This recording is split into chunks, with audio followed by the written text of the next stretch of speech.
cómo andan, cómo van con las lecturas.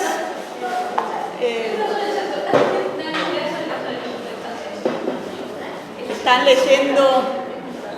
Los textos son, por ahora ya les dije, ¿no? Tienen textos breves para leer. Después ya se vienen cosas bastante más largas. Así que no se atrasen ahora con la bibliografía.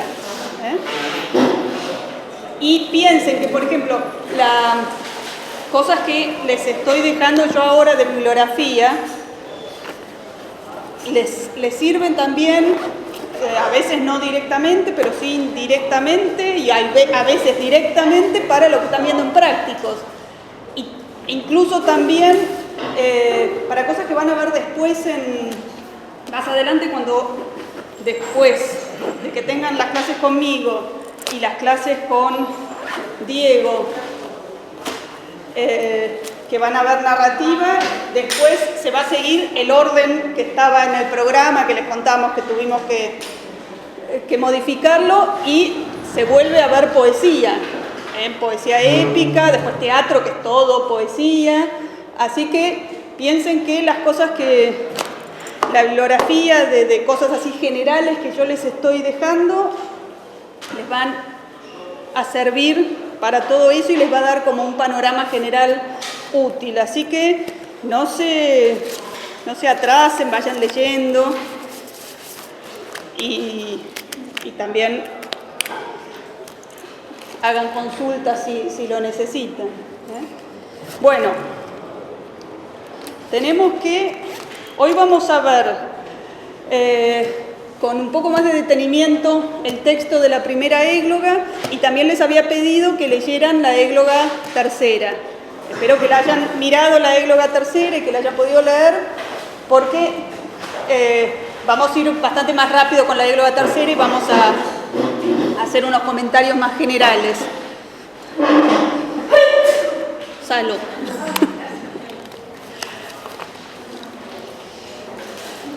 Bueno, ¿se acuerdan que habíamos comentado entonces como cuestiones así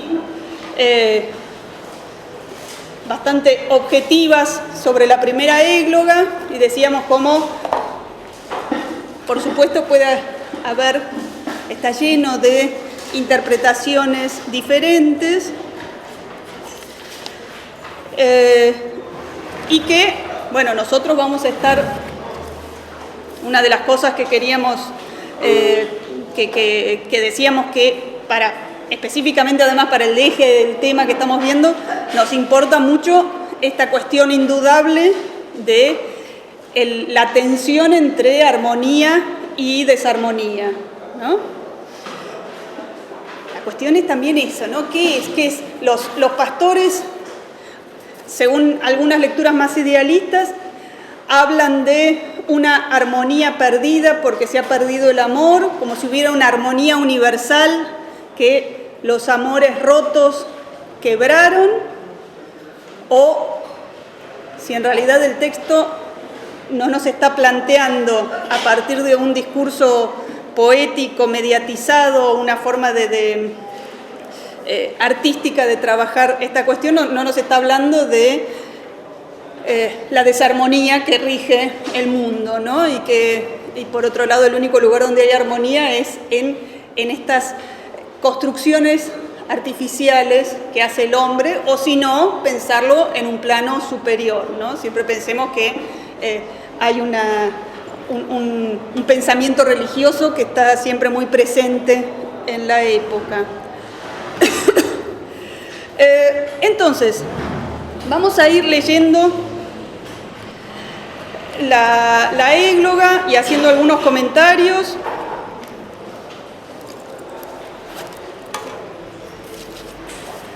¿No? ¿Se acuerdan que habíamos visto cómo estaba estructurada, cómo era una estructura muy armoniosa y muy equilibrada, ¿no? Esa era otra cuestión que habíamos resaltado, de cómo, más allá de que se esté hablando siempre de armonía y desarmonía, otra cosa de la que no podemos dudar es de que la poesía misma, los versos mismos, el texto mismo está buscando todo el tiempo una forma armoniosa, ¿no? Entonces esa tensión siempre es importante, ¿no? Hay como una búsqueda, un tratar de conseguir la armonía, la perfección y lo que no desentone, ¿no? Aunque se esté hablando justamente de cuestiones que desentonan, pasiones, sufrimientos, dolores, violencia, ¿no? Entonces veamos las primeras estrofas que forman el prólogo, esa introducción y dedicatoria. Y cómo ya esta primera estrofa va a plantear las pautas poéticas que van a regir toda la obra, ¿no? Fíjense que dice: el dulce lamentar de dos pastores, salicio juntamente inemoroso, he de cantar sus quejas imitando, cuyas ovejas al cantar sabroso estaban muy atentas los amores de pacer olvidadas escuchando. Fijémonos, ¿no?, en esta mitad de estrofa, ¿no?, cómo se habla de el dulce lamentar.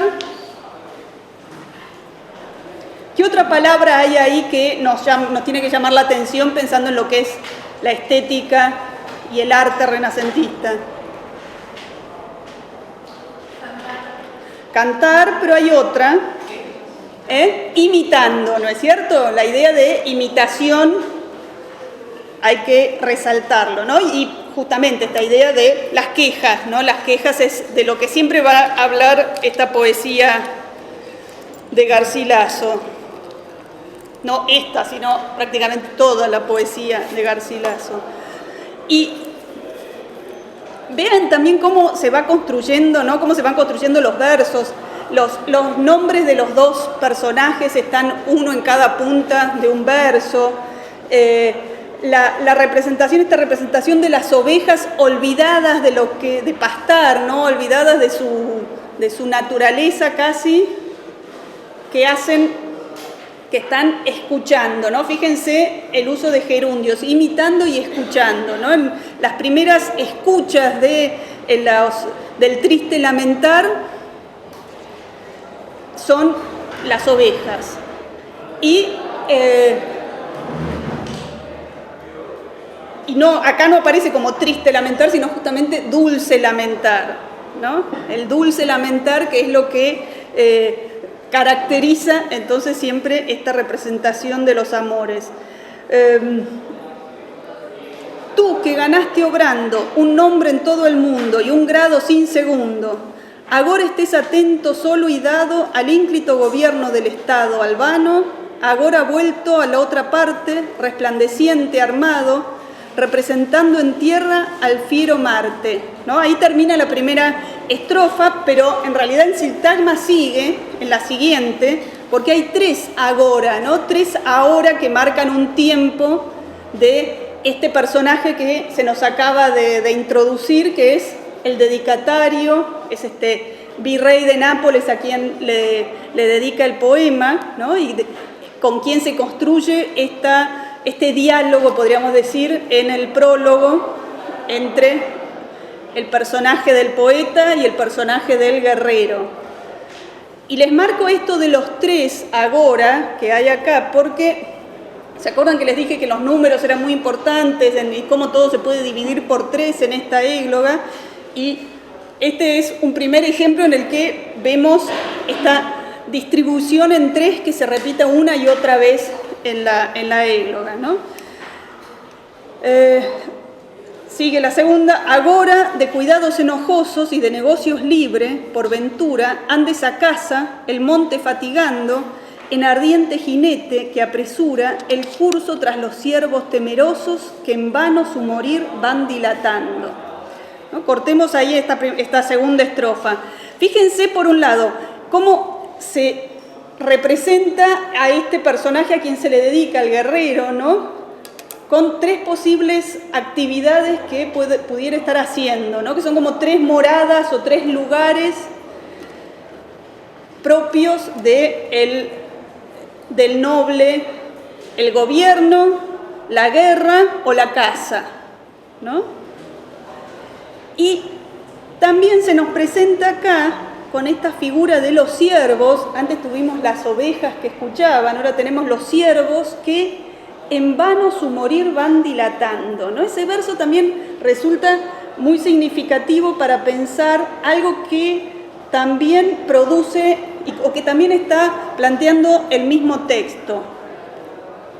Vamos dilatando, haciendo otra cosa, intentando ir dejando pasar y olvidando la muerte, ¿no? En vano su morir van dilatando, ¿no? Los hombres también, todos somos caducos y una de las formas de ir dilatando el tiempo es la poesía, el arte, ¿no es cierto?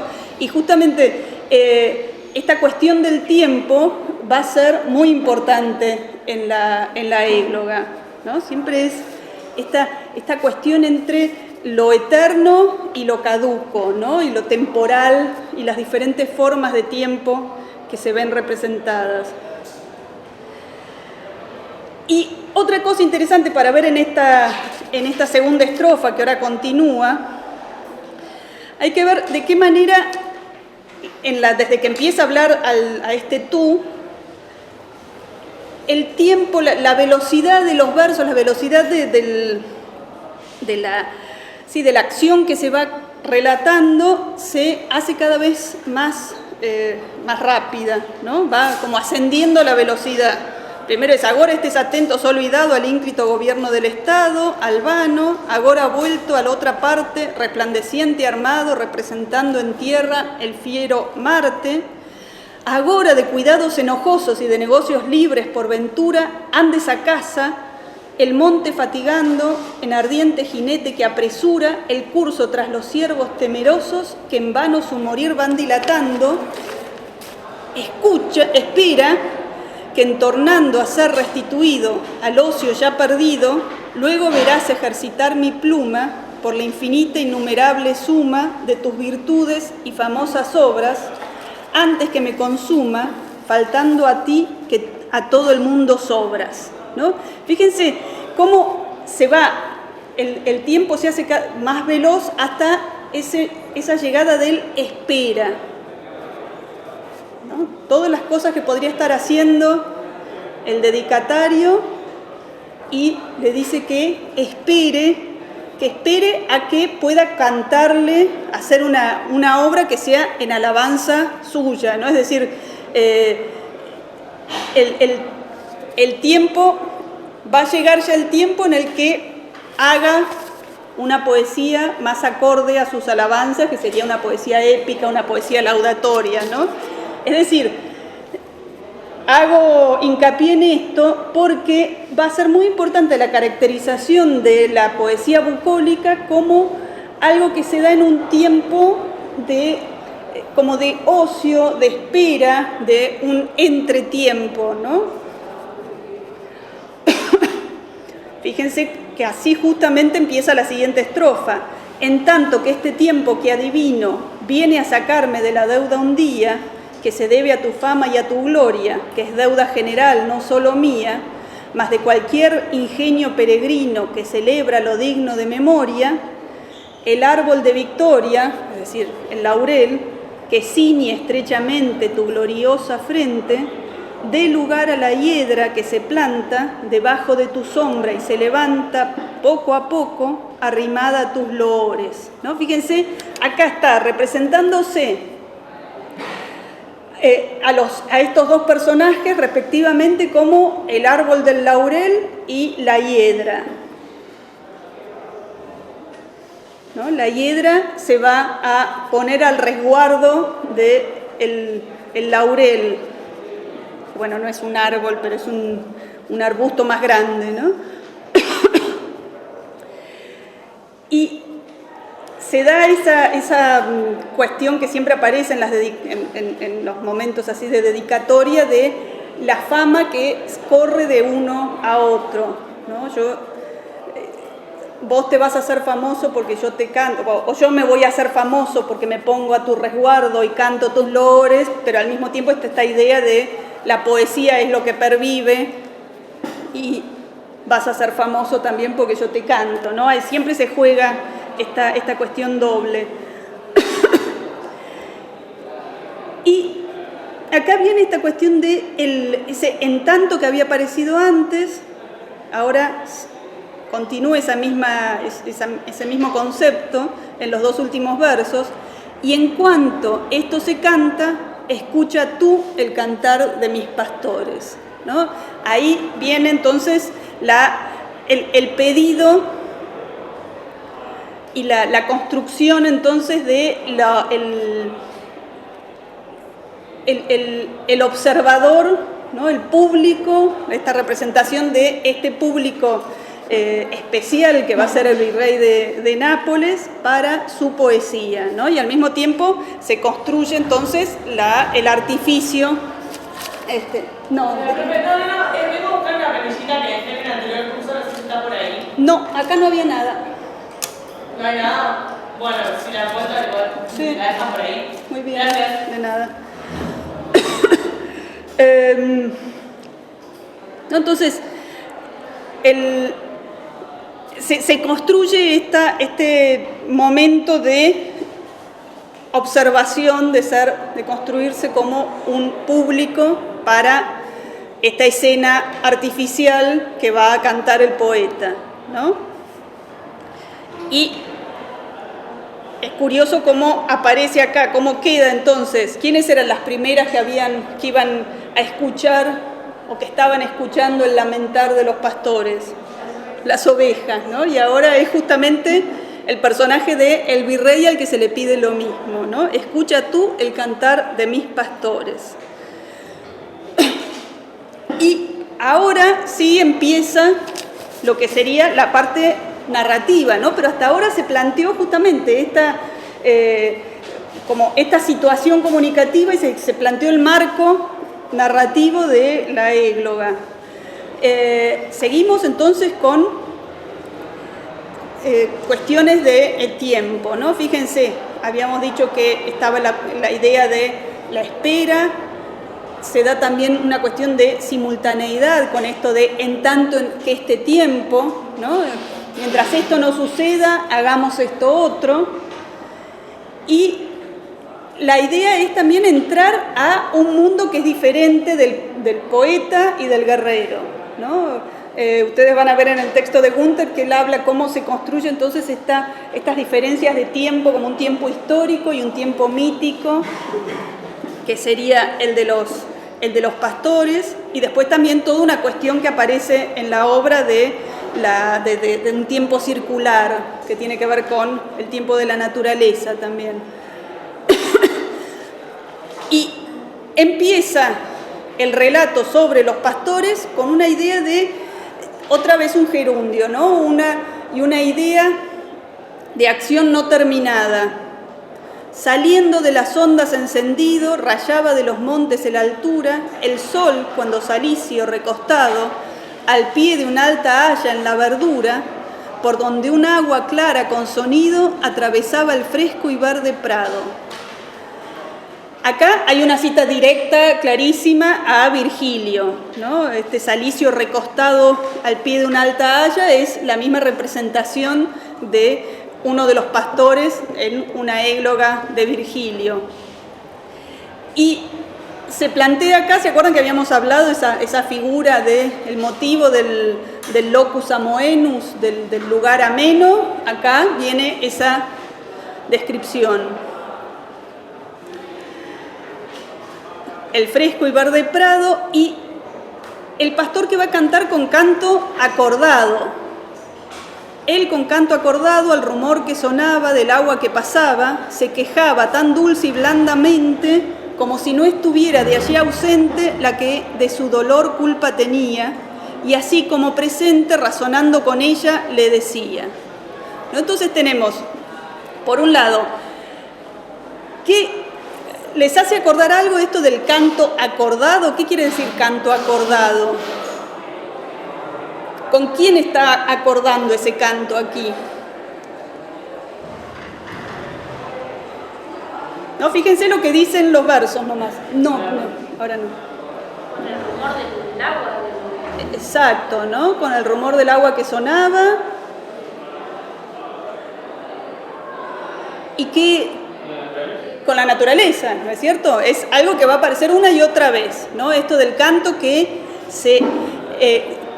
hace como un acorde, como una relación armoniosa con la naturaleza, ¿no? Y tenemos estas ideas, ¿no?, de el dolor dulce, se quejaba tan dulce y blandamente, ¿no? Esas tensiones que les decía siempre entre la violencia de la pasión o de los sentimientos y la forma de transmitirlo. Y acá se da también esta otra cuestión de la antítesis, la oposición entre lo ausente y lo presente, ¿no? Como si no estuviera de allí ausente, ¿no?, y le hablaba como si estuviera presente, ¿no? Y adelanta también un tema esto que va a ser importante, que es de qué manera el arte hace presente determinados sentimientos, ¿no? De qué manera el arte puede construirlo, hacer que lo que es pasado se actualice en el presente. Oh, más dura que el mármol a mis quejas y al encendido fuego en que me quemo, más helada que nieve Galatea, ¿no? Fíjense estos tres elementos, mármol, fuego y nieve, ¿no? Yo me quemo en fuego y vos sos mármol y nieve.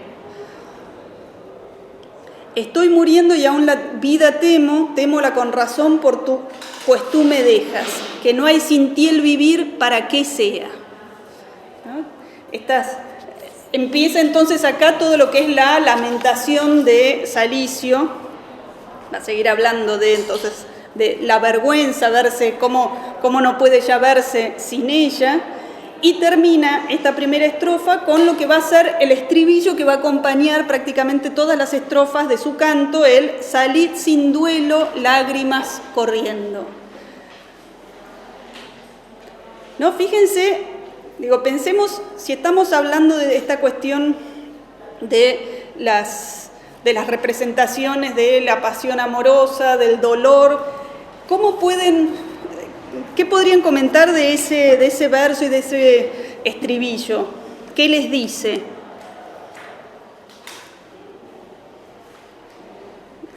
No hay respuestas equivocadas, ¿eh? Así que personifica las lágrimas, sí. No la retiene, ¿no? Justamente, ¿no? Y al no retenerla, bueno, a ver, sigan, ¿qué más? Sí, es como liberación, la liberación de la pasión, del sentimiento. Sí, ¿no? Y justamente con esta idea de lo líquido, el agua, ¿no? Exacto, ¿no? Que cuando sale es pura fuerza, ¿no es cierto? No tiene ningún tipo de contención. Salid sin duelo, lágrimas corriendo, y por otro lado, ¿no? Están todas estas ideas de porque salir sin duelo es justamente sin nada que te contenga, así, a borbotones, libre, ¿no? Y al mismo tiempo, esa idea, que es la que va a estar repitiéndose una y otra vez, está en un verso perfectamente medido, calmo, ¿no? Entonces, que tiene su fuerza con las lágrimas en el medio y en la posición central de la acentuación, y está el corriendo también, que es una palabra con dos R fuerte, pero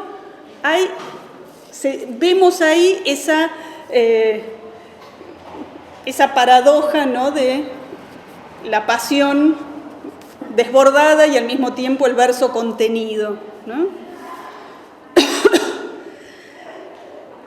La siguiente estrofa: el sol tiende los rayos de su lumbre por montes y por valles, despertando las aves y animales y la gente. Cuál por el aire claro va volando, cuál por el verde valle o alta cumbre, paciendo va segura y libremente, cuál con el sol presente va de nuevo al oficio y al usado ejercicio, do su natura o menester le inclina. Siempre está en llanto siempre está en llanto esta ánima mezquina, cuando la sombra el mundo va cubriendo o la luz se avecina. Salid sin duelo, lágrimas corriendo. ¿Qué tenemos aquí, no? Por un lado, esta idea de la armonía de la naturaleza los árboles, las aves, los animales y la gente, ¿no? Todos están como acordados y coordinados con la salida del sol. Con la salida del sol salen cada uno y cada uno va a su lugar. Fíjense que además se está usando acá un procedimiento típicamente petrarquista que se llama una enumeración diseminativo-recolectiva, ¿no? Se nombran varios elementos y después se los va como ubicando en diferentes lugares. En Góngora lo van a ver muy usada también, ¿no? Y lo que marca toda esa armonía y esa perfección es la diferencia del yo, ¿no? Todos los demás hacen, salen, vuelven de acuerdo a el día, el sol que sale y se pone, salvo yo que no cambio, ¿no? Siempre está en llanto esta ánima mezquina. Y acuérdense también en los sonetos cuando veíamos cómo se representaba siempre esta cuestión amorosa como una obsesión de inmovilidad, ¿no? De no poder salir de donde se está. Entonces se da ese contraste muy claro entre toda la naturaleza y el quiebre del sujeto doliente. Y bueno, siguen entonces siguen las acusaciones a la amada. Bueno, y tú de esta mi vida ya olvidada, sin mostrar un pequeño sentimiento, de que por ti Salicio triste muera, deja llevar desconocida al viento el amor y la fe que ser guardada eternamente solo a mí debiera, ¿no? Fíjense, acá también uno puede empezar a ver, en esto hace bastante hincapié, en esta cuestión hace bastante hincapié uno de los artículos que les dejé de interpretación, que es el de Gallagher, que tiene que ver con él habla mucho como de la relación casi patológica de Salicio, ¿no? Como casi de celos patológicos. Entonces no es una imagen de los amores perfectos, sino del que pretende que todo sea tal como, que todo tenga que responder a lo que él quiere, digamos. Porque lo que va a plantear Salicio en el resto de su lamentación es que la armonía se rompió por culpa de ella, ¿no? Dice por ahí en esto: si en pago de este amor yo estoy muriendo, ¿qué hará el enemigo? ¿No? Y sigue después en la siguiente estrofa: por ti el silencio de la selva umbrosa, por ti la esquividad y apartamiento del solitario monte me agradaba, por ti la verde hierba, el fresco viento, el blanco lirio y colorada rosa y dulce primavera deseaba. ¡Ay, cuánto me engañaba! ¿No? Fíjense cómo aparece acá la idea de la percepción del sujeto como la medida del mundo, ¿no? Ve según el mundo, se transforma de acuerdo a cómo lo ve. Ay, cuán diferente era y cuán de otra manera lo que en tu falso pecho se escondía, bien claro con su voz me lo decía, la siniestra corneja repitiendo la desventura mía. Salid sin duelo, lágrimas corriendo, ¿no? Y viene ahora mencionada la corneja, ¿no? Como un ave de mal agüero, y ahora directamente va a venir el recuerdo de un sueño recurrente. Cuántas veces durmiendo en la floresta, reputándolo yo por desvarío, vi mi mal entre sueños, desdichado. Soñaba que en el tiempo del estío llevaba, por pasar allí la siesta, a abrevar en el Tajo mi ganado, y después de llegado, sin saber de cuál arte, por desusada parte, y por nuevo camino el agua se iba, ardiendo yo con la calor estiva, el curso enajenado iba siguiendo del agua fugitiva, salid sin duelo, lágrimas corriendo. ¿Qué podemos ver acá de imágenes que se relacionan con cosas que estuvimos hablando?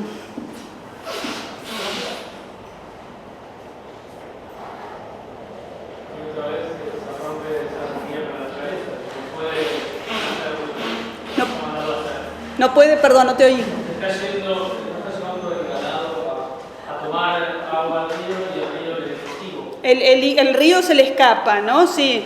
Y una mención aparte, ¿no? Fíjense cómo aparece acá mencionado el Tajo, no se está hablando de otro espacio desconocido ni mítico, sino el lugar, el Tajo, que era la tierra de Garcilaso, ¿no?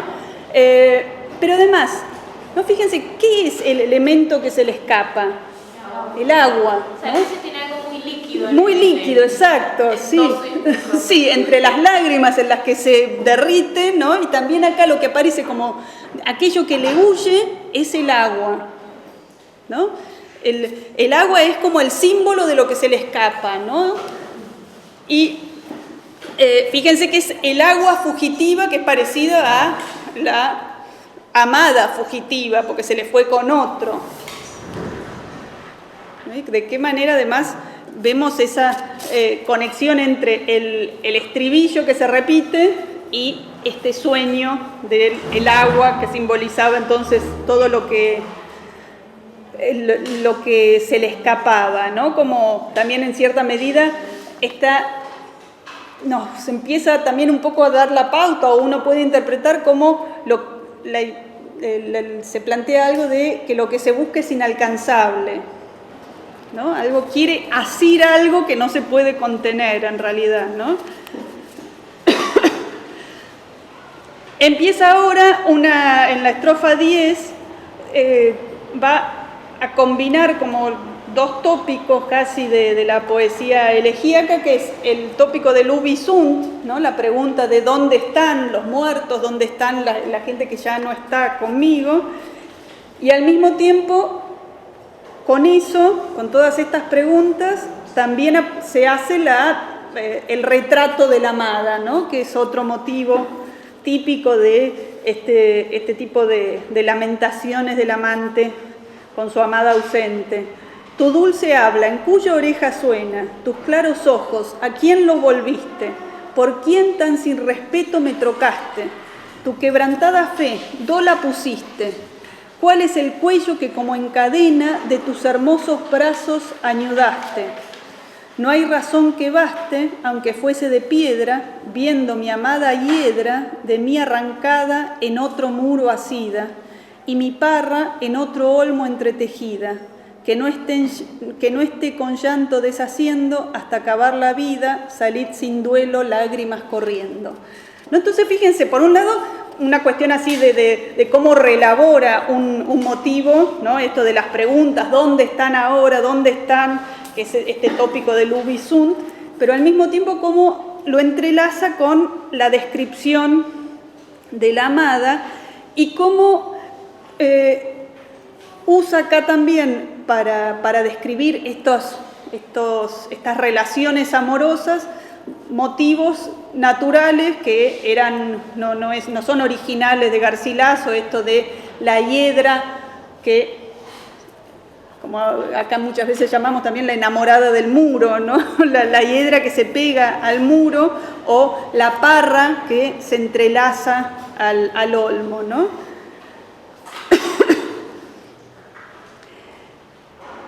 Y a partir de acá, de estas preguntas que llegan casi como un momento de clímax en el lamento de Salicio, viene la parte así como más violenta quizás de su discurso, que, bueno, vamos a leer, que dice: ¿qué nos esperará de aquí adelante, por difícil que sea y por incierto? ¿O qué discordia no será juntada? Y juntamente, ¿qué terná por cierto, o qué de hoy más no temerá el amante, siendo a todo materia por ti dada? Cuando tú enajenada de mi cuidado fuiste, notable causa diste a todos cuantos cubre el cielo, que el más seguro tema con recelo perder lo que estuviere poseyendo. Salid sin duelo, lágrimas corriendo. ¿Qué les parece lo que dice acá? ¿Qué poder le da a Galatea?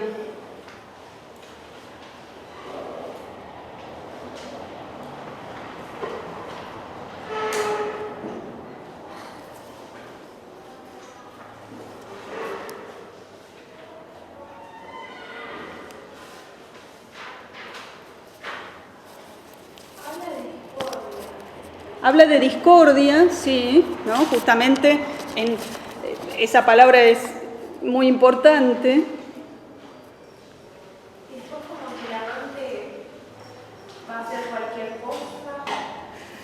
Ella ya lo hizo todo, como todo lo malo que pudo haber. Claro, pero más allá, está diciendo de como que algo así, pero más allá, sino que ella es la causa de toda la discordia que existe en el mundo. Y que debido a eso, todos los amantes a partir de ahora van a tener que tenerle miedo. Claro, ¿no? Lo que hizo. Pero es decir, está pensando que existe una armonía, ¿no? Que en algún momento alguien antes sí podía estar seguro de que todo iba a quedarse siempre como era, ¿no? Y que nunca nada iba a cambiar, y que eso se rompió a partir de la traición de Galatea, ¿no? Se nota acá también en este arranque así como más furioso en el discurso de Salicio, como lo torcido de lo equivocado, quiero decir, de su mirada, ¿no? En esto de, bueno, sí. No, y aparte de lo que me llama mucho la atención y que es también eso, lo que más le duele es perder algo que creyó que estaba poseyendo. Por eso Poseyendo, además. Después de eso, dice, ¿qué más seguro tema con recelo perder lo que estuviera poseyendo? Salir fuera sin duelo, salir sin duelo. O sea, te da como esa repetición, esa intensidad. Exacto. Justamente después de cuando se da cuenta de que perdió lo que poseía, como justamente esa equivocación de creer de que la podía poseer. La podía poseer absolutamente. Era su mayor dolor, por eso hay una repetición ahí de intensidad. Sí, porque... Con mayor desesperación de dejar salir esas lágrimas. Exacto, ¿no? Porque esta es la única estrofa en la que el estribillo casi que se repite, ¿no? Fíjense que acá es en el verso antes en el anteúltimo ya está, salid fuera sin duelo, salid sin duelo, lágrimas corriendo, ¿no? Ahí está un peso de intensidad muy grande, y tengamos en cuenta esas dos palabras, ¿no? Esto de la discordia, ¿no? ¿Qué no se esperará de aquí adelante, ¿no? ¿Qué va a pasar en el futuro? Y tú fuiste la causa. Cuando tú enajenada de mi cuidado fuiste, ¿no? Es decir, cuando te fuiste de mi cuidado, además, notable causa diste y ejemplo a todos cuantos cubre el cielo, que el más seguro tema con recelo perder lo que se estaba poseyendo, ¿no? Hay algo ahí de una idea de absoluto y de eternidad que tiene el personaje que que en cierta forma nos lo hace ver como equivocado también, ¿no? Hay otras lecturas que no, como que siguen esta idea de la armonía que se rompió, pero ¿cómo va a romper la armonía una sola mujer, ¿no? Y de algo que uno siempre tiene que estar con recelo de perder lo que se está poseyendo, ¿no? Nada es eterno, sí. Quizás se podría relacionar con esta cuestión que también aparece en Petrarca, la idealización de la amada. Entonces esa idealización lleva a volcar todas las expectativas y todas las esperanzas, digamos, en esa amada que parecería perfecta. Claro, sí. Una vez que se la pierde es como... Sí, pero la diferencia acá es que se marca mucho esto de la amada que se fue con otro, ¿no? No es que se murió, claro, que... Pero no es solo que lo rechazó, sino que además de rechazarlo se fue con alguien más. Claro, sí, y eso da causa a que todo el mundo se llene de cosas imposibles, que es lo que va a decir en la siguiente estrofa, ¿no? Con también otro tópico que son los de los imposibilia, ¿no? Marcar cosas que nunca pueden estar juntas. Materia diste al mundo de esperanza, de alcanzar lo imposible y no pensado, y de hacer juntar lo diferente. Dando a quien diste el corazón malvado, quitándolo de mí con tal mudanza que siempre sonará de gente en gente.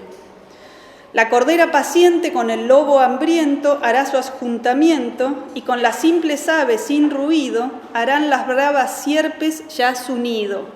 Que mayor diferencia comprehendo de ti al que has escogido. Salid sin duelo, lágrimas corriendo, ¿no? Entonces, la traición de Galatea permite todo esto, ¿no? Y al mismo tiempo, yo les marco esto de esos tópicos conocidos, porque lo interesante también es ver cómo se reelabora la tradición, ¿no?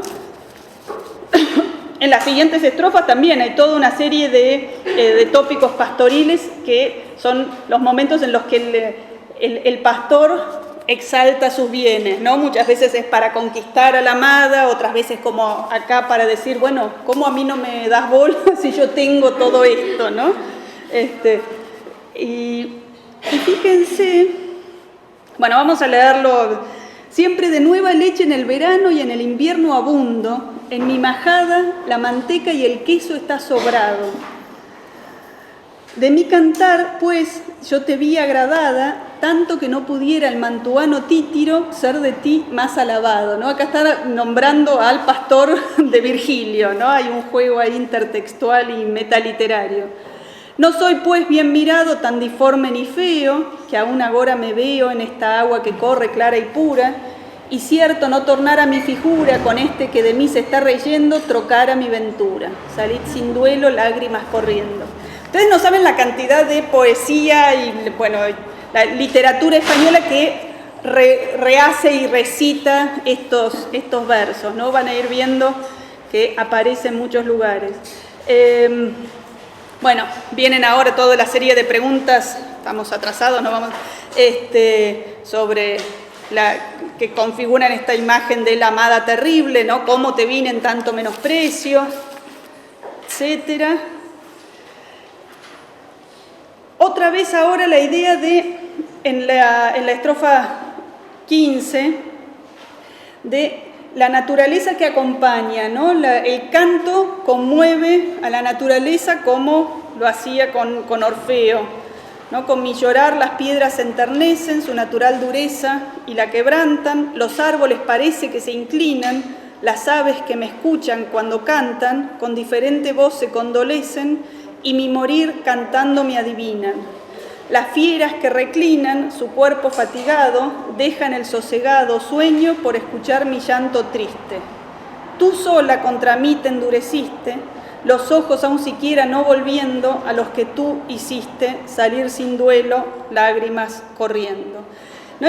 Veamos acá también cómo se van dando, esto es algo que analiza Parker, ¿no? Cómo se van dando estas imágenes de armonía y desarmonía, ¿no? Antes era él el que no condecía con el resto de la naturaleza armoniosa y ahora por lo menos él dice que logra que la naturaleza con su canto encuentre una armonía.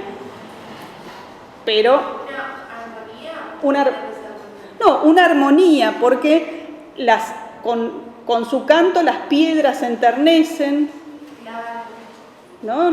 Los árboles parece que se inclinan, las aves que me escuchan, ¿no? Lo escucha la naturaleza y le responden, podríamos decir.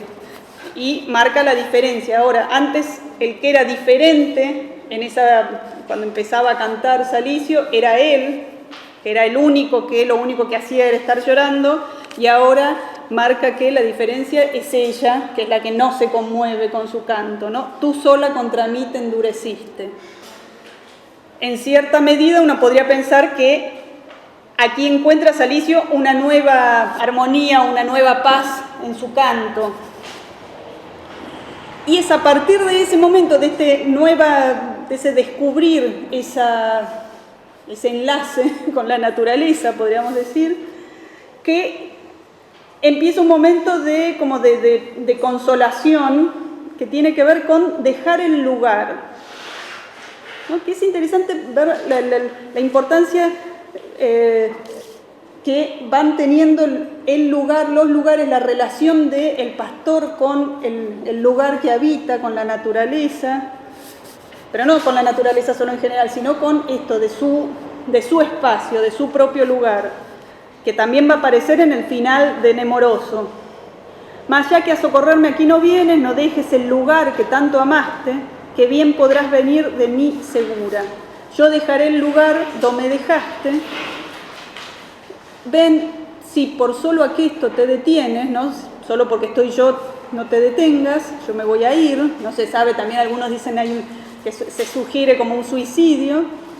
Ves aquí un prado lleno de verdura, ves aquí una espesura, ves aquí un agua clara, en otro tiempo cara, a quien de ti con lágrimas me quejo. Quizás aquí hallarás, pues yo me alejo, al que todo mi bien quitarme puede, que pues el bien le dejo, no es mucho que el lugar también le quede, ¿no? Fíjense que termina hablando de este tercero, ¿no? El nuevo amante de Galatea, a quien a la nueva pareja le cede el lugar. ¿No? Hay como una especie de consolación, de volver a una cierta armonía, corriéndose él de ese espacio. Que también habría que pensar, ¿se acuerdan cuando veíamos en los sonetos esta idea de ese espacio interior que era la representación del alma del sujeto poético, ¿no? Habría que pensar también cómo juega acá esta imagen pastoril del lugar, el terruño, ¿no? Porque se habla siempre de lugar en relación con eso, con ese espacio interior que es tan importante en la lírica del Renacimiento. Yo lo veía más como que ya que él se llevó lo que yo más amaba, que se lleve también mi alma, que se lleve mi lugar, que se lleve todo. Sí. No, sí, eso es lo que le está diciendo. Sí, eso es lo que le está diciendo tal cual, pero por eso digo, lugar y alma van juntos, eso es lo que me pregunto, ¿no? Sí, esas figuras tan de descripción espacial, ¿se acuerdan en los sonetos, no? Cuando se hablaba de estoy en un camino perdido, estoy en, no sé, incluso cuando hablaba de el espacio, que era el olvido, que era como un espacio, ¿no? ¿Cómo?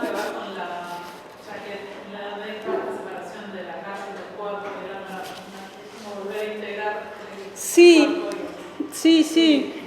pero sí, yo creo que están jugando todas estas, justamente, ¿no? Estas ideas de cuerpo y alma están jugando, pero acá pareciera casi como separando, como que se están separando.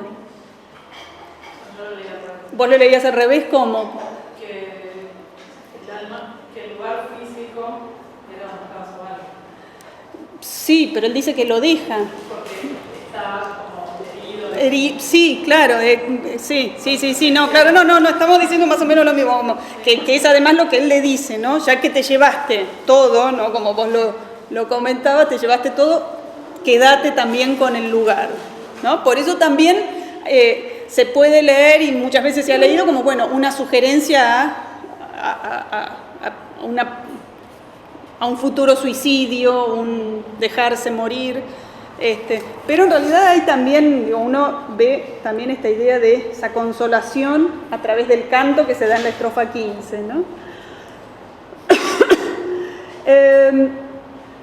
Y se vuelve otra vez la imagen de la naturaleza que acompaña, acá en la estrofa que hace de intermedio entre las dos, la estrofa 17, ¿no? Porque es: aquí dio fin a su cantar salicio y suspirando en el postrero acento, soltó del llanto una profunda vena, queriendo el monte al grave sentimiento de aquel dolor en algo ser propicio, con la pesada voz retumba y suena, ¿no? Que acá es curioso también que esto está dicho por la voz narrativa, no es el personaje como antes que decía, sí, la naturaleza me acompaña, los árboles se inclinan, ¿no? Acá hay una visión desde este tercero que narra, ¿no?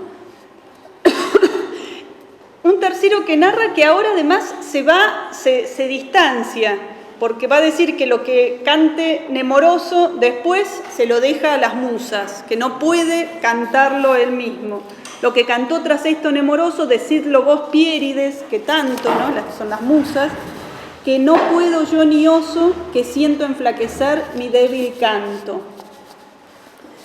Y bueno, una cosa que no comentamos, que lo van a ver en la bibliografía, ¿no? Es cómo siempre se hicieron lecturas biográficas de los personajes de Salicio y Nemoroso, ¿no? Como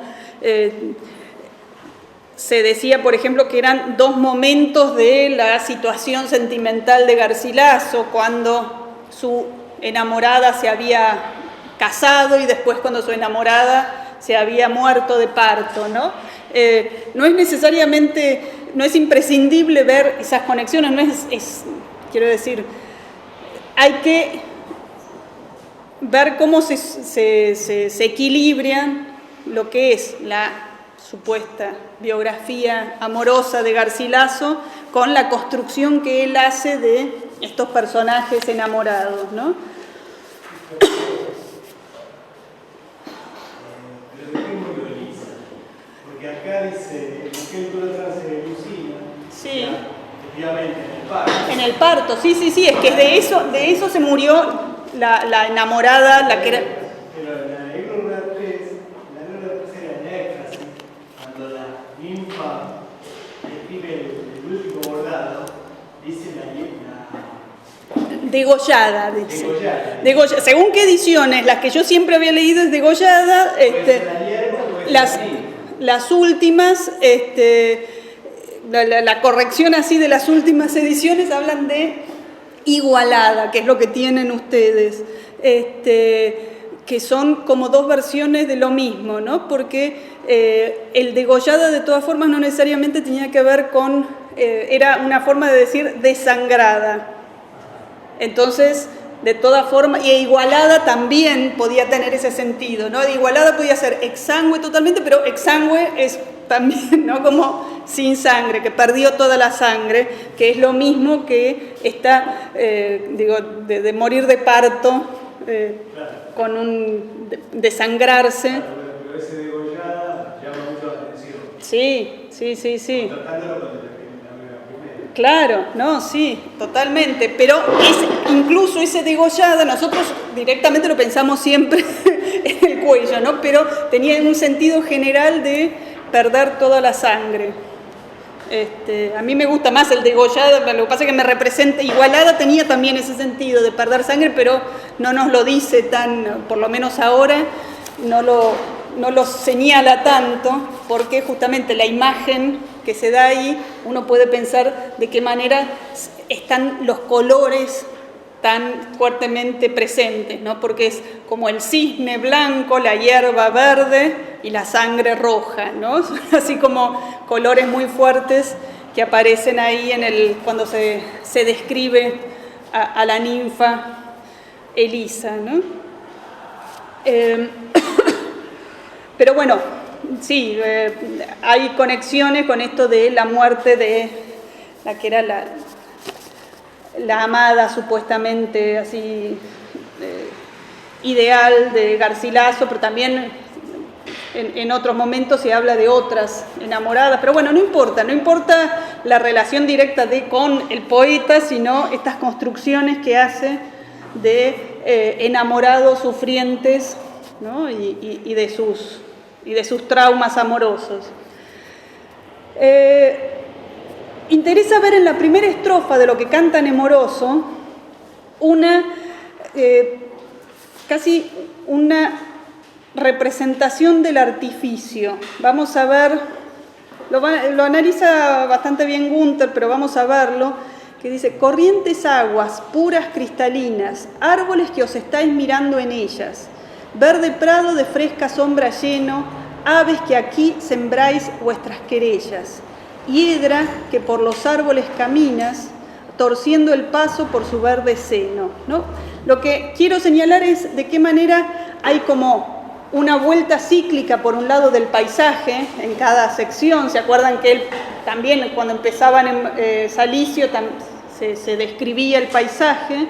Acá Nemoroso habla de las aguas que ahora ya no son la imagen de el dolor, el llanto, sino las que reflejan la naturaleza, ¿no? Por eso uno puede leer aquí, y es lo que hace Günther, una imagen del artificio. ¿Qué es lo que hace el artificio, ¿no? El arte, la poesía, imita, ¿no? De la misma manera que acá las aguas están reflejando, imitando los árboles y el paisaje. Y el otro elemento, fíjense además cómo todo parece personificado y vivo, ¿no? Porque los árboles están mirando en las aguas, y las aves que aquí sembráis vuestras querellas, ¿no? Fíjense la idea de fecundación de las aves, y que no por nada son las aves con su canto, ¿no? Con toda la figura que se relaciona las aves con las aves que cantan, ¿no? Con los poetas, ¿no? Ya una idea de fecundación a través del canto, ¿no? Piensen si no pueden ver ahí como conexiones, o si lo ven, si lo descubren, conexiones con lo que sería la poesía, ¿no? Con el artificio. La poesía siembra de querellas, de lamentos, como está haciendo justamente este texto, el prado, la naturaleza que está haciendo el escenario, ¿no? Entonces, hay primero, en la primera parte de esta estrofa, una idea de unión y armonía con la naturaleza. Yo me vi tan ajeno del grave mal que siento, que de puro contento con vuestra soledad me recreaba, donde con dulce sueño reposaba o con el pensamiento discurría, por donde no hallaba sino memorias llenas de alegría, ¿no? Fíjense cómo entonces existe, sí, una idea de un amor feliz, ¿no? Hay por fin una representación de un amor feliz, pero es en el pasado, ¿no? Es en algo que ya no está. Y tengamos en cuenta esta idea de memorias, ¿no? Como esa importancia siempre del recuerdo, como cómo el lugar se transforma por el recuerdo. ¿Se acuerdan cuando veíamos el soneto del de "Oh dulces prendas"? Que una prenda, un recuerdo podía cambiar de significado y era un símbolo multivalente. Acá está diciendo lo mismo de la naturaleza, ¿no? Antes, aún en las soledades de la naturaleza, yo lo veía lleno de alegría porque tenía el amor de Lisa. Y en este mismo valle, donde agora me entristezco y me canso en el reposo, estuve ya contento y descansado. O bien caduco, estuve ya contento, sí, o bien caduco, vano y presuroso, ¿no? El bien es algo que se pasa, vano, ¿no? Que no se puede tocar, y sobre todo presuroso, ¿no? Hay una cuestión del tiempo ahí que apremia. Acuérdome durmiendo que alguna hora que despertando a Elisa vi a mi lado, oh miserable hado, oh tela desdichada, antes de tiempo dada a los agudos filos de la muerte. Más convenible fuera que esta suerte a los cansados años de mi vida, que más que el hierro fuerte, pues no la ha quebrantado tu partida, ¿no? Y acá viene entonces otro ubisunt mezclado con el retrato de la amada, pero con una respuesta mucho más sombría. Antes la respuesta de ¿dónde están tus ojos? ¿A dónde tus brazos? Era siempre, la respuesta era en torno a otro amante, ¿no? Acá es, ¿dónde están ahora aquellos claros ojos que llevaban tras sí como colgada mi alma doquier que ellos se volvían? ¿Dónde está la blanca mano delicada, llena de vencimientos y despojos que de mí mis sentidos le ofrecían? Los cabellos que vían con gran desprecio al oro, como a menor tesoro, ¿a dónde están? ¿A dónde el blanco pecho? Do la columna que el dorado techo con proporción graciosa sostenía.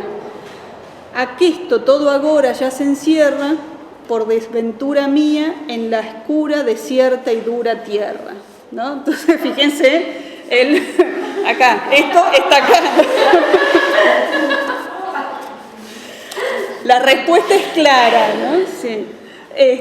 Y también veamos, por ejemplo, cómo se va a dar acá esta competencia con lo natural, ¿no? Porque los cabellos competían y miraban con desprecio al oro como a menor tesoro, ¿no? Si vamos a comparar, no es tus cabellos eran como oro, sino el oro se siente menospreciado, envidioso. Claro, hay un soneto de Góngora que justamente trabaja esto, ¿no? Esta competencia, y también termina en nada, en tierra, ¿no? Pero además también se va como oscureciendo el mismo, Sí. o sea, toda la estrofa, desde los claros ojos hasta la oscura desierta y dura tierra. Absolutamente, no podemos ir así en detalle, pero es importantísimo que ustedes vayan viendo y puedan ir descubriendo todos estos detalles que no son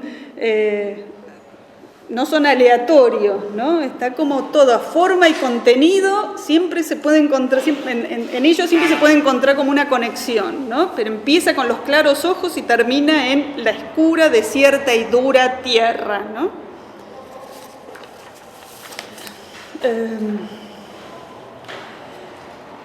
Bueno, la estrofa 21 sigue con el triste llanto, habla entonces termina con ciego sin lumbre en cárcel tenebrosa, ¿no? Tenemos que apurarnos.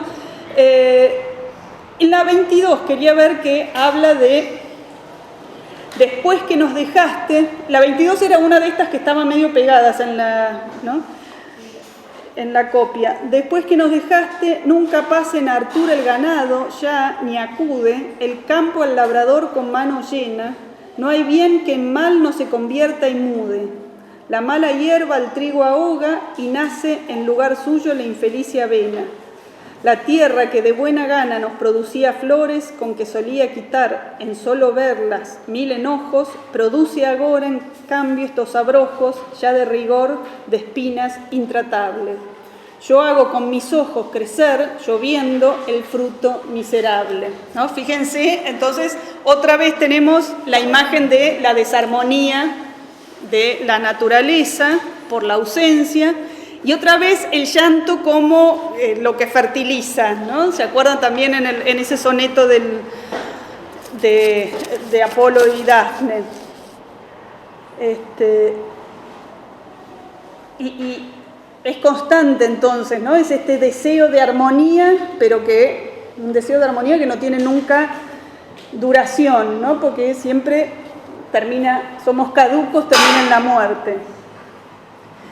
Y esto se ve, por ejemplo, en la siguiente estrofa que habla de la naturaleza sombría, como al partir del sol la sombra crece y en cayendo su rayo se levanta la negra oscuridad que el mundo cubre, de do viene el temor que nos espanta y la medrosa forma en que se ofrece, aquella que la noche nos encubre hasta que el sol descubre su luz pura y hermosa.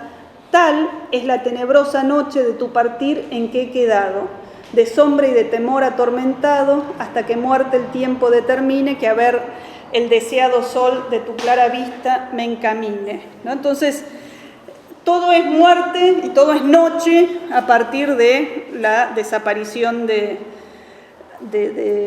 Elisa. Vamos. En la siguiente estrofa va a hablar del ruiseñor, ¿no? Y es interesante ver otra vez la idea de el dolor convertido en canto, ¿no? Hay una equiparación, fíjense, después véanlo bien, de el ruiseñor con la figura del poeta. Por el medio en el verso 330, a partir del verso 330 de esa estrofa que dice: y aquel dolor que siente con diferencia tanta por la dulce garganta despide, que a su canto el aire suena y la callada noche no refrena su lamentable oficio y sus querellas, trayendo de su pena el cielo por testigo y las estrellas, ¿no? Acá se compara claramente con el ruiseñor y el dolor que se convierte en canto. Y la segunda parte, la explicitación de la comparación viene en la siguiente estrofa. De esta manera suelto yo la rienda a mi dolor y así me quejo en vano de la dureza de la muerte airada. Ella en mi corazón metió la mano y de allí me llevó mi dulce prenda, que aquel era su nido y su morada. Hay muerte arrebatada, por ti me estoy quejando, al cielo y enojando, con importuno llanto el mundo todo. El desigual dolor no sufre modo, no me podrán quitar el dolorido sentir si ya del todo primero no me quitan el sentido. ¿No? Fíjense en este final de estrofa, porque pareciera ser casi como el leitmotiv o algo que condensa la idea del amor sufriente y del sujeto sufriente en la poesía de Garcilaso. No me podrán quitar el dolorido sentir si ya del todo primero no me quitan el sentido. Y también es interesante ver cómo se dan las rimas en esa última parte, desde el todo, con modo, dolorido, sentido, y esta combinación de sentir y todo que termina en sentido, ¿no? Y viene en la estrofa siguiente, la 26, una escena de recuerdo y una escena sobre la que Günther hace mucho hincapié, que es el recuerdo de sus cabellos, ¿no? Tengo una parte, tiene como esto que decíamos, esa prenda, ese souvenir, que son un mechón de sus cabellos, y Günther va a leer esto como una forma de, en cierta forma, representar lo que hace la poesía misma, ¿no? Lo que hace la poesía cuando trata un recuerdo y lo convierte en un objeto que se mira desde lejos, ¿no? Hay un sentimiento, hay un dolor que al convertirlo en recuerdo y al ponerlo en palabras, encapsularlo en una figura poética, en una imagen poética, se convierte un tiempo en un espacio, ¿no? En un objeto que se observa, ¿no? Y eso es, él justamente dice eso, cómo el tiempo, la memoria, ¿no? Se convierte en un espacio, se temporaliza, porque se convierte en una cosa que se puede tocar, mirar, que es lo que dice que hace acá Nemoroso con los cabellos, que incluso dice el mechón que va separando de uno en uno y lo va mirando, y que él hace mucho hincapié en esto, ¿no? De cómo estos versos finales, tras esto el importuno dolor me deja descansar un rato, ¿no? Como que habría acá casi como una cura para el dolor, aunque sea momentáneo, ¿no? Y que quizás se podría pensar, bueno, quizás la poesía permite eso, da algún alivio, no una cura completa.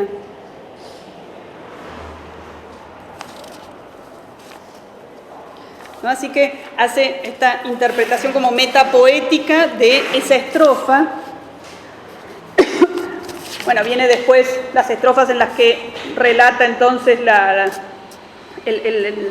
o lamenta y recuerda ese momento de la muerte de Elisa, con el reclamo a Diana, a Lucina, que era la diosa justamente la que ayudaba en los partos, y dónde estaba, dónde se había metido en ese momento.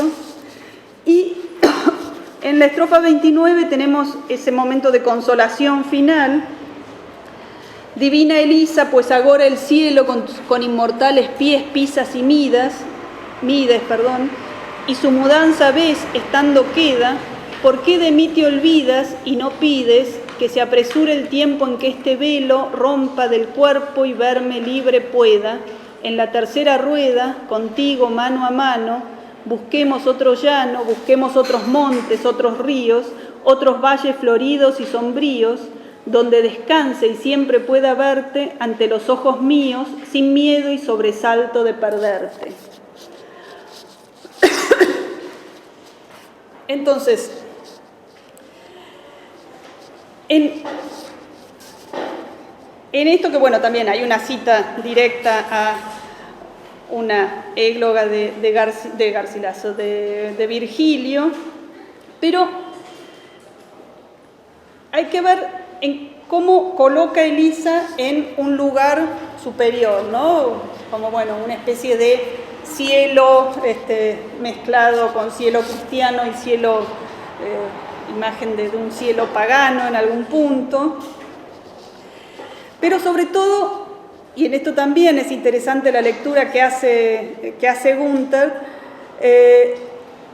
como un separarse, un abstraerse, ¿no? Él quiere estar en este mismo lugar donde está Elisa, que está por encima de todo, y mira, no me sale la palabra, como...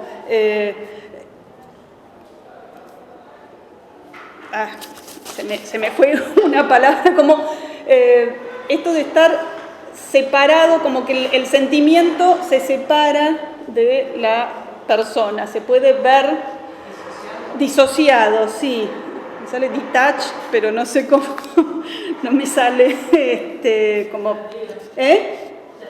desprendido, ahí está, gracias. ¿No? Es como mirarlo de una forma desprendida, disociada, que es lo que permite también la poesía cuando recuerda un dolor o cuando habla de un dolor de otro, ¿no? De qué manera uno se involucra o se desprende, ¿no? Y al mismo tiempo la poesía involucra porque trata de transmitir esos sentimientos, pero de la misma manera no son los propios sentimientos. Hay un apartamiento, una disociación que es propia del arte, ¿no? Es propio de un artificio. Y una cosa que yo no había visto en otros críticos, que siempre se habla de esta última estrofa, ¿no? Como el buscar un momento de eternidad, ¿no? Porque justamente, ¿qué es lo que pide con busquemos otros montes, otros llanos, ¿no? Es buscar un más allá, un lugar que sea igual a pero eterno, ¿no? Algo que me gustaba de Günther es cómo él resalta esto de pisas y mides, ¿no? Que no tiene solo sentido físico, sino que también puede tener sentido poético, metapoético, en el sentido de cómo se llamaban partes de los versos, ¿no? Cómo los versos se miden. El pie es una parte, ¿no? Es la forma en que se subdivide los versos clásicos, se subdividen en pies, ¿no? Y es interesante entonces, ver esa imagen de la consolación a partir de una armonía que se da en otro plano, que puede ser un más allá, puede ser un plano del artificio y de la poesía, y donde está básicamente, ¿no? Una respuesta a ese tiempo caduco que es la preocupación constante, ¿no? Porque es un lugar igual a pero en el que nunca te pierdas, ¿no? Y por otro lado es interesante, algo que dice Gallagher y que hace notar Gallagher es que esto es una pregunta, ¿no? No hay un final claramente, es más, obviamente es un deseo, pero al mismo tiempo, al ser una pregunta, hay también una especie de reclamo de parte del amoroso, ¿no? Una inseguridad de ¿por qué no me llevas? Le está diciendo también, ¿no? Hay una duda de si es posible llegar a ese más allá y a esa eternidad que se desea. ¿No? Pareciera llegarse a un momento de calma, pero al mismo tiempo está la duda, sin miedo y sobresalto de perderte, ¿no? Que estén esas dos palabras de miedo y sobresalto también. Se da una imagen de calma, pero al mismo tiempo se introduce la duda de si es posible, ¿no? Y tenemos la última estrofa en la que vuelve el narrador y en la que se va a ver justamente a los pastores como despertando de este sueño, ¿no? Como si fuera justamente este canto poético como un sueño que los aleja del mundo. Nunca pusieran fin al triste lloro los pastores, ni fueran acabadas las canciones que solo el monte oía. Si mirando, ¿no? Ahora acuérdense quiénes escuchaban, eran las ovejas, el virrey y el monte, ¿no? Si mirando las nubes coloradas al tramontar del sol, orladas de oro, no vieran que era ya pasado el día, ¿no? Fíjense cómo empezó con la salida del sol y termina con la puesta del sol, y cómo además también los pastores dejan su ensoñación, encantamiento, con todos estos conflictos con el tiempo que tenían, también porque el tiempo del día se les acaba, ¿no? La sombra se veía venir corriendo apriesa, ya por la falda espesa del altísimo monte, y recordando, ¿no? Recordando es despertando, ambos como de sueño y acusando el fugitivo sol de luz escaso, su ganado llevando, se fueron recogiendo paso a paso, ¿no? Es decir, el tiempo cíclico de la naturaleza no puede cambiarse, ¿no? De todos estos deseos de ellos de una eternidad y de algo que no se modifique, no se realiza más que en la poesía. Y el tiempo cíclico de la vida humana siempre va hacia la noche, por más que después venga un nuevo día, aunque uno no esté, ¿no es cierto? Pero se termina entonces con esta cuestión, esta idea de un dinamismo que se da entre la vida humana y la natural, ¿no? Aunque esa armonía perfecta de las teorías neoplatónicas no terminan de cerrarse aquí, ¿no? Se termina en realidad con el ciclo temporal y natural que el hombre no puede hacer nada para cambiar.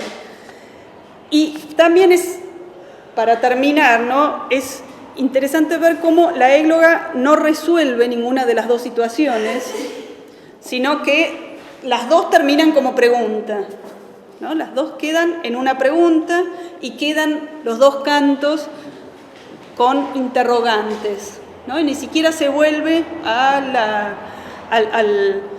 la situación narrativa, a la situación del poeta y el dedicatario, ¿no? Se termina acompañando el regreso de los dos pastores que vuelven a sus labores, ¿no?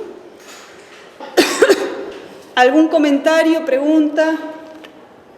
Eso de que queden sin respuesta los dos problemas, ¿no? Forma parte de la última angustia de los dos, tanto de los dos personajes como del estilo de la poesía. Exacto, sí.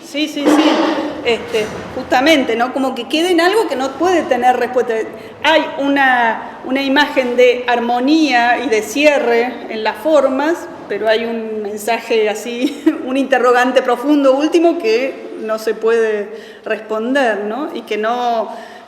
Y un deseo de una perfección a la que no se puede llegar nunca, ¿no?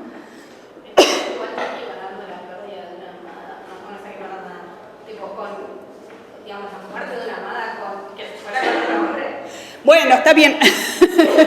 Ahí también hay algo que tiene que ver un poco con como tradiciones de casuísticas y de casos de enamorados que se daban, en las que se discutía qué era peor, quién sufría más, aquel enamorado en el que sufría de ausencia porque se había muerto la amada o porque la amada se había ido con otro, ¿no? Eran como justamente dos temas de discusión en los diálogos amorosos. Pero sí, también por otro lado hay que notar cómo el personaje de Nemoroso parece tener como una respuesta o una forma de afrontarlo más tranquila y casi más sublimada que Salicio, ¿no? Como que también por eso quizás esta idea de esa búsqueda de una respuesta casi poética, de buscar otro mundo, otro prado, también lo muestra como más maduro en algún punto. Salicio es como si todavía lo estuviera procesando. Claro, Salicio todavía lo está procesando, sí. Porque primero lo cuenta, después se enoja y al final Sí, claro, ¿no? Tal cual. Sí, ¿vos querías preguntar algo? No, que también está el tema del rencor, digamos. Claro. Y eso hace que los sentimientos sean Muchísimo más fuertes, sí. Y eso genera esa diferencia entre las personas, digamos. Pero yo creo que en el medio puede encontrar una cierta resignación. Claro, porque además, por eso es también, son un amor, digo, en las dos formas el amor se termina, en uno porque ella le puso el quiebre y en el otro porque la muerte vino y puso ese quiebre, ¿no? Entonces también sí, son como... ¿Eh? Claro, ¿por qué de ti me olvidas? No, nunca ganamos nosotras, chicas. Sí, así que bien, también se puede hacer una lectura feminista, absolutamente. Bueno, no hacemos ningún corte, perdonen, no sé, necesitan un poco de distensión o no. Sí. En Saura es un poco más retorcida la relación. En Elisa, vida mía, la relación que es entre padre e hijo. Pero Elisa En una película de Saura, perdón. Elisa, vida mía, que es tomado de la Claro. Ay, no la conozco. Ah, mirá. Claro. Sí, no, la conozco de nombre, pero en realidad nunca la vi y no sabía que... Y es Elisa, y también es como la relación de Nemoroso, pero hay algo... Claro, sí. Bueno, ese es un ejemplo perfecto de cómo, esto que les digo, cómo Garcilaso es un poeta fundante, ¿no? De todo lo que es la literatura y el arte español y latinoamericano, ¿no? Porque está... Además que en esa película aparece Norman Reedus, que hacía de esposo de Elisa, digamos. Pero en la Argentina no se daban esas escenas porque normalmente estaba prohibido. Claro. Y Norma Brisky muy joven sería... Claro, digamos, 77, así que se decidiera... Claro. Pero esa escena aparece después, cuando aparece en el 80, cuando se daban los filmes, no estaba. Ni en los títulos ni en esa escena. Ni en los títulos, claro, no... tengo que ver. Bueno, vamos a hacer algo rápido sobre la égloga tercera. Primero, esto de que es una de las últimas obras de Garcilaso y que a mí lo que les cuento cómo propongo un poco leerla en esta idea de esto que veníamos viendo, ¿no? que sugiere Günther de la poesía como puede ser la forma de abstraer y encapsular los sentimientos y las pasiones para observarlas como recuerdo, ¿no? Esta cosa de encapsular y pensar entonces el recuerdo como objeto y esa forma en la que lo temporal se espacializa y se puede ir recorriendo, ¿no? Y entonces, yo lo que propongo es relacionar esto con algo que dice Impey, que es otro artículo que les dejé, pero yo no seguiría todo lo que dice ella, si bien es interesante, pero yo lo conectaría con de qué manera hay que tener en cuenta que en la égloga tercera, abstraer y encapsular un recuerdo se lleva al extremo. Porque casi de lo que trata toda la égloga es de cómo unas ninfas están tejiendo unos tapices, no sé si lo leyeron o no, pero bueno, están tejiendo, bordando más bien, ¿no? Bueno, ahí hay una mezcla entre tejer, bordar, unos tapices que representan amores trágicos, ¿no? Entonces, ahí la cuestión del artificio, ¿no? Y de la relación del recuerdo con el arte se hace un objeto claramente en el texto, ¿no? Digo, es como, hay un juego mucho más, un juego absolutamente explícito entre las artes y en la idea de crear un artificio, porque incluso Hay varias estrofas en las que se habla de con qué elementos se tejen esos tapices, ¿no? Cómo se tiñeron los colores, ¿no? Hay un juego ahí entre lo que es lo natural y lo artificioso y la poesía que está puesto en primer lugar, ¿no? No es que uno tiene que hacer ninguna interpretación para nada volada, ¿no? Entonces, esta idea de convertir en objeto un recuerdo de amores tristes se hace absolutamente manifiesto en la obra. Y son todos los tapices que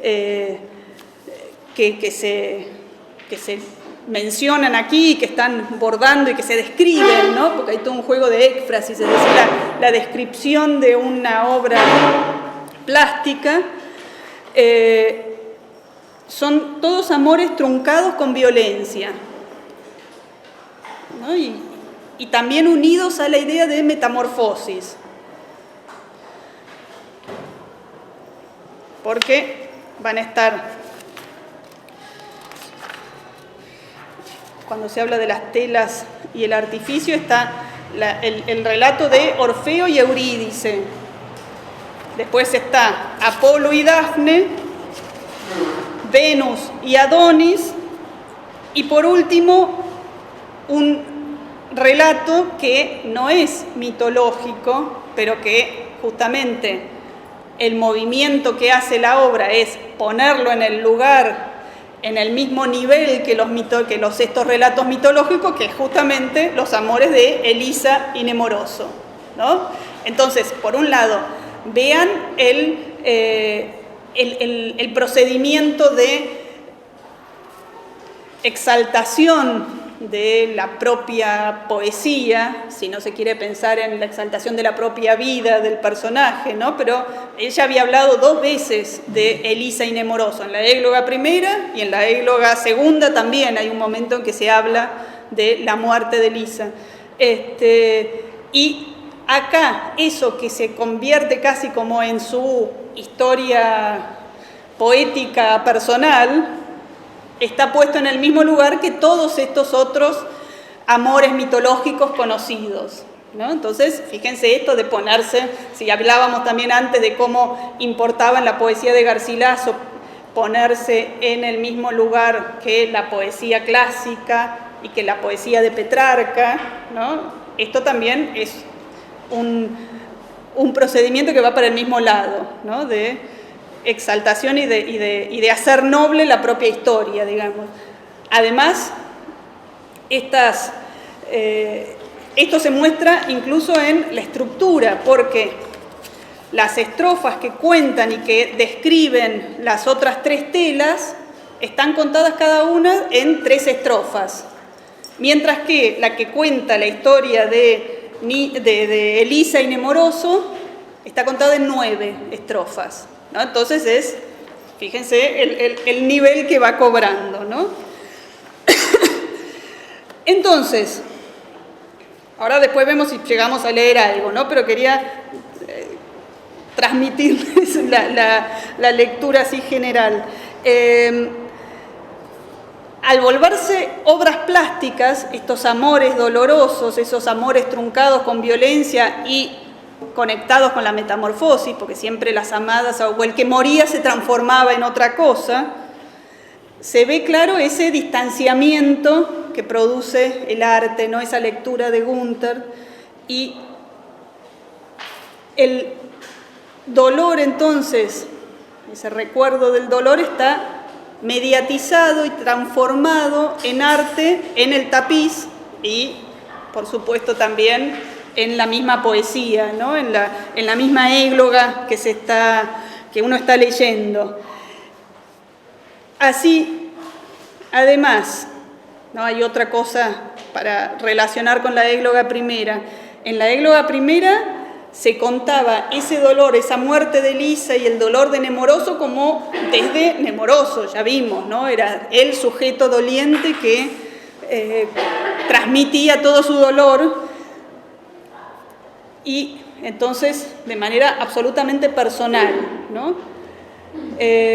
Acá ahora la que lo cuenta es una ninfa y ni siquiera cuenta directamente, hace mención a el dolor de Nemoroso e incluso dice que conoce la historia porque escucharon a Nemoroso tantas veces llorar y cantar su historia, ¿no? Hay también entonces un distanciamiento y un convertirlo en arte con esto que ya les decía también de ponerlo al mismo lugar que de las historias mitológicas, ¿no? Entonces doblemente se convierte en tapiz y se convierte en mito, se lo vuelve mítico también. Pero además, ¿no? Para esta cuestión de que nosotros estamos viendo de cómo se representa el amor y cómo aparecen las pasiones amorosas, que veíamos que todo el tiempo nunca jamás hay en Garcilaso, ¿no? Nunca hay un amor feliz en el presente, ¿no? Siempre se usa el momento del lamento, ¿no? El momento en el que ya se perdió, que ya no se tiene, que ya se ha muerto la madre, lo que sea, ¿no? Acá vamos a ver, es curioso cómo la égloga tercera termina con la exaltación de amores en el presente y en el futuro, porque la égloga termina con un canto amebeo, que es un canto en que canta uno y otro, como si fuera una payada, ¿no? Pero era una forma típica de la pastoril, en que dos pastores canta uno y le responde el otro, que irrumpen en la escena de las ninfas, ¿no? La égloga tiene toda la parte central es contar lo que las ninfas estaban tejiendo y diciendo, y después las ninfas se corren del lugar porque escuchan que vienen dos pastores que están cantando, ¿no? Y que siempre suena como extraño, porque parece lo central de la égloga, es esta otra cuestión mucho más artificiosa, el artificio, la idea de la naturaleza y el artificio mezclado, y de golpe termina con estos pastores, así que parecen mucho más de carne y hueso, que están cantando, y que lo curioso es además que están cantando unos amores presentes, que están deseando que se haga la noche para encontrarse con sus enamoradas. No hay dolor, no hay idea de pérdida, ni siquiera hay un lamento pasado, ¿no? Sino hay siempre una proyección, todo el tiempo en este canto hay una proyección hacia el futuro, ¿no? Entonces es interesante para ver como un recorrido general de este tema en Garcilaso, pensar cómo se termina con esta imagen de los pastores cantando un amor prometedor y un presente, ¿no? Y con una espera de un futuro alegre. Pero, sin embargo, a mí me parece diferente. Lo que canta Tineno es optimista, pero lo que canta Alcino es pesimista, completamente. Sí, claro, pero no, porque es en los dos reencontrarse con la amada.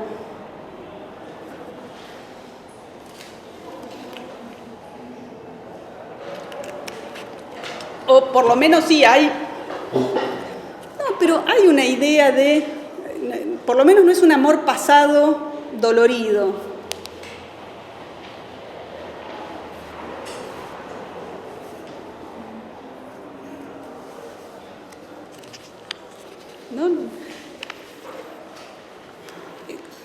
No es ese mismo tipo de conflicto, ¿no? De la absoluta ausencia, que ya no queda más que dolor. Vamos a ver, tenemos un ratito, después vemos eso si te parece, pero quiero algunos comentarios sobre la égloga, ¿no? Sobre el texto de la égloga. Por un lado, fíjense que es una composición que está en otro tipo de estrofa, ¿no? Son octavas reales, ¿no? Son 8 endecasílabos con rima cruzada en los primeros 6 versos y siempre termina en un pareado. Los 2 últimos versos riman entre sí. Fíjense la predisposición del poeta, que ahora se equipara directamente con Orfeo. Bueno, aquella voluntad, leo rápido las primeras estrofas, aquella voluntad honesta y pura, ilustre y hermosísima María, que en mí de celebrar tu hermosura, tu ingenio y tu valor estar solía, a despecho y pesar de la aventura, que por otro camino me desvía, está y estará en mí tanto clavada, cuanto del cuerpo el alma acompañada, ¿no? Y aún no se me figura que me toca aqueste oficio solamente en vida, mas con la lengua muerta y fría en la boca, pienso mover la voz a ti de vida. Libre mi alma en su estrecha roca, por el estigio lago conducida, celebrándote irá y aquel sonido hará parar las aguas del olvido, ¿no? Fíjense la fuerza que le da a la idea de la poesía como lo que permite mantener la vida y la fama, ¿no? Como lo que pervive.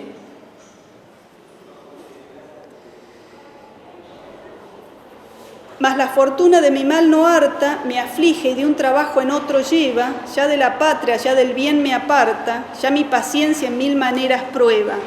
Y lo que siento más es que la carta, donde mi pluma en tu alabanza mueva, poniendo en su lugar cuidados vanos, me quita y me arrebata de las manos, ¿no? Como nunca me llega el tiempo de poder escribir tus alabanzas, ¿no? Lo mismo que pasaba en la dedicatoria de la égloga primera.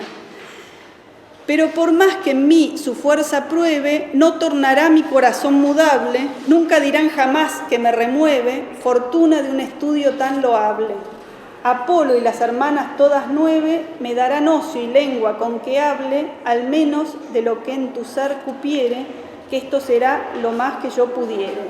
En tanto, ¿no? La siguiente estrofa otra vez, ¿no? Tenemos en tanto que llegue ese tiempo, ahora vamos a escuchar la poesía de égloga, que es siempre la poesía pastoril, entonces es siempre como un entretiempo. En tanto, no te ofenda ni te harte tratar del campo y soledad que amaste, ni desdeñes aquesta inculta parte de mi estilo que en algo ya estimaste.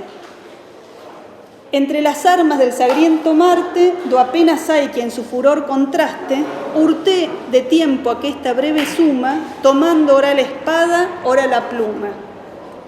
¿No? Fíjense acá además cómo aparece esta figura perfecta de Garcilaso como el poeta guerrero, ¿no? Eso de el tiempo dedicado y dividido entre la espada y la pluma, ¿no? Las armas y letras, toda esa construcción que se hace de Garcilaso está también ya aquí en sus versos, sí. Creo que eso se podría relacionar con el cortesano que Castiglione. Sí. El cortesano, digamos, como que tiene que encontrar Exacto. equilibrio entre las armas y las letras. Exacto, sí. Ninguna termina de ganar más puta, Sí, exacto. No, es justamente esta imagen del perfecto cortesano, que no es que se dedica directamente a la poesía, no es un profesional de la poesía, ni un humanista, ni un estudioso que solo hace eso, sino que tiene las dos cosas, ¿no? Entonces acá en este verso tan perfectamente armado de tomando ora la espada, ora la pluma, ¿no? Y lo que quería ver es de qué manera, ¿no? Fíjense, él ya dijo a la dedicataria esto de este lugar que amaste, ¿no? ¿Cómo va a aparecer acá? Si ya había aparecido en la égloga primera mencionado el Tajo, acá el Tajo ya se convierte directamente en el espacio de la poesía, y el Tajo y Toledo, ¿no? Justamente el lugar en donde el Tajo pasa justo por la ciudad de Toledo, ¿no? Es decir, cómo se va a convertir el espacio real del poeta, de Garcilaso, y la España se convierte en materia poética. Y de qué manera además combina perfectamente forma y contenido. Fíjense que en esta estrofa 8, en la que describe el lugar, los versos condicen la forma de los versos condice perfectamente con el movimiento del río. ¿No? Cerca del Tajo, en soledad amena, de verdes sauces hay una espesura, toda de hiedra revestida y llena, que por el tronco va hasta la altura. Y así la teje arriba y encadena, que el sol no haya paso a la verdura, el agua baña el prado con sonido, alegrando la vista y el oído. ¿No? Fíjense cómo el agua realiza como una doble función natural, baña el prado y otra más artificial que alegra con su música. Con tanta mansedumbre el cristalino Tajo en aquella parte caminaba que pudieran los ojos el camino determinar apenas que él llevaba. ¿No? Fíjense, acá es donde se da esos encabalgamientos que van representando el mismo movimiento del Tajo.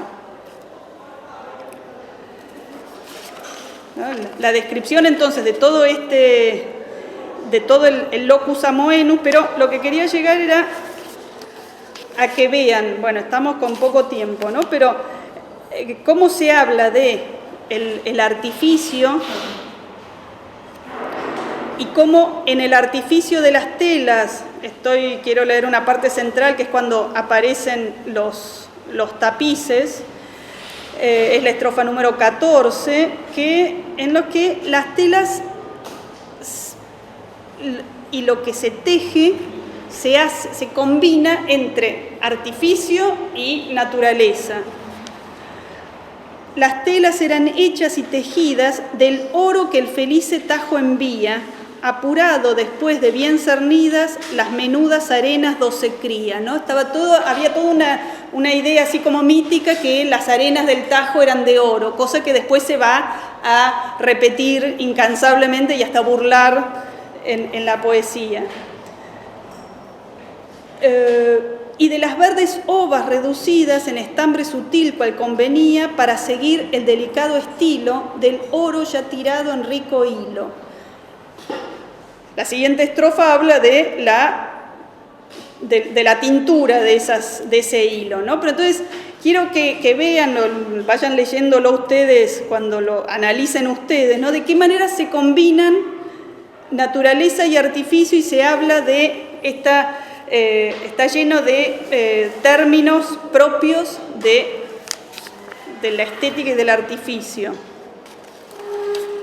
Y lo último que quería que viéramos, ¿no? Empiezan después entonces la descripción de cada uno de los tapices, ¿no? Como les dije, todos amores que terminan violentamente y que terminan en metamorfosis.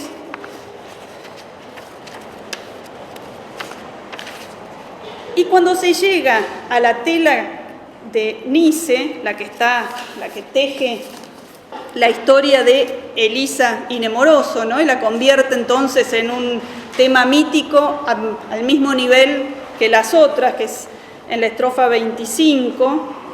Yo no tengo acá el número de verso, pero eso empieza cuando dice: la blanca Nice no tomó a destajo. Fíjense que acá ya se plantea esta cuestión de dejar de lado las cosas míticas y hablar de lo propio, y va a venir una nueva descripción del lugar, ¿no? Una nueva descripción del paisaje propio. Y otra vez tenemos esta conexión entre lugar y poesía, espacio y espacio íntimo, ¿no? Algo que fuimos encontrando en Garcilaso desde el principio, en los sonetos que leímos desde el principio. La blanca Nice no tomó a destajo de los pasados casos la memoria en la labor de su sutil trabajo, no quiso entretejer antigua historia, antes mostrando de su claro tajo, en su labor la celebrada gloria, lo figuró en la parte donde él baña la más feliz tierra de la España. Y va a seguir con la descripción del Tajo, incluso con una personificación del Tajo, una descripción de Toledo en las siguientes estrofas, y una imagen que es como una como si fuera metapoesía, porque en la descripción de su tejido aparecen las mismas ninfas que están ahí rodeándola. La estrofa 28 que dice: en la hermosa tela se veían entretejidas las silvestres diosas, las ninfas, es decir, ellas mismas las que están ahí, salir de la espesura y que venían todas a la ribera presurosas, en el semblante tristes, y traían cestillos blancos de purpúreas rosas, los cuales esparciendo derramaban sobre una ninfa muerta que lloraban. ¿No? Fíjense además la acción que se va relatando.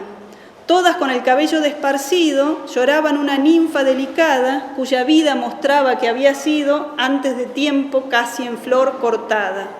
Cerca del agua, en el lugar florido, estaba entre las hierbas, igualada o degollada según las versiones, cualquier del blanco cisne cuando pierde la dulce vida entre la hierba verde. ¿No? Acá tenemos una descripción de una imagen fuerte de la muerte de la ninfa muerta o de Elisa muerta, y con esta imagen de alguien que se desangró, que es como llegar al punto más alto de la estetización de la violencia, ¿no? Porque aparece justamente la imagen violenta hecha un cuadro absolutamente atractivo, ¿no?